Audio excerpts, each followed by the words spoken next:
Back guys, it's your boy Chef on Off the Dome, here to talk about why TNA / Impact / whatever else you want to call that company should never be compared to ECW, WCW, or now at this point ROH. Like, comment, subscribe. It's your boy Chef. Come with new content basically every day. It's something new on the channel every day. Just, go view it. Let me know your opinions. I like your feedback.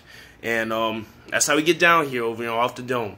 Anyway, a quick video. This is why I think TNA should never be compared to WCW, ECW, any other decent, respectable wrestling federation or corporation. Number one, why would you compare them? Look at TNA's track record. They have a show that they're the only company I've seen in recent years that literally cannot sustain people's contracts. If you're working there, you're receiving money, you're literally on borrowed money. You're on borrowed time. Number two, it's worse than WCW in the aspect of rosters. And let me tell you why. Although there's some good programming, some small gems in between like EC3 and the Matt Hardy walking gimmick and the resurgence of Bobby Lashley MVP, there's also a lot of failures and flops like Crimson and Matt Morgan and even the later years of Abyss and even some of the sad years of Jeff Hardy. The point I'm trying to make here is TNA has made it their mission to be the Bash WWE company and have made it their mission to be the company that's always looking for ex-WWE and ROH talent.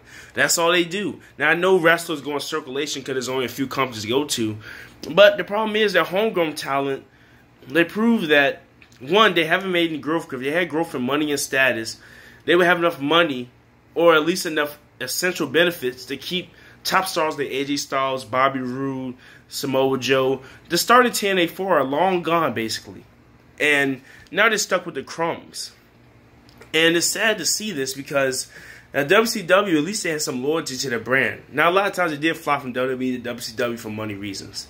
But TNA, the problem is, if you flop to TNA after again leaving WWE or ROH, it's not your first choice. A lot of people would rather go to New Japan at this point.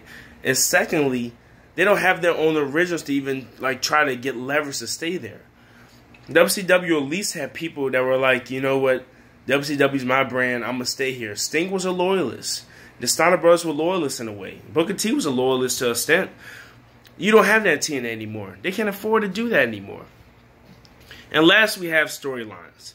It seems like every TNA storyline literally copies something from WWE or ROH. Now, I know it's hard to come up with new original ideas after you've seen almost everything in the wrestling business.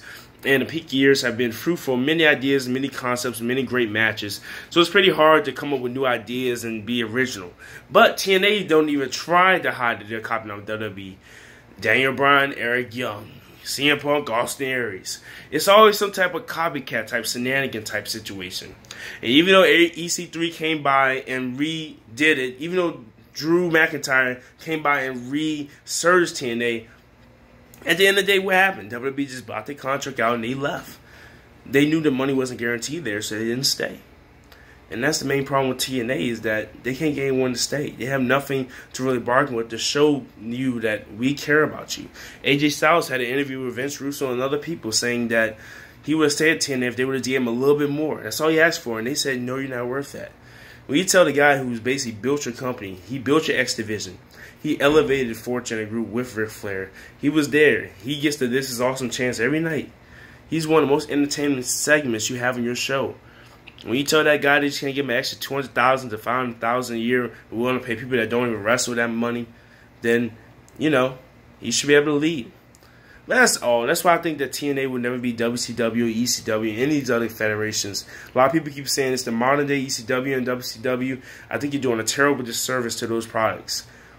So, at this point, it's just time to give up on TNA and Impact and just realize in the grand scheme of things, ROH is basically the second company in America. TNA doesn't even turn a profit like that.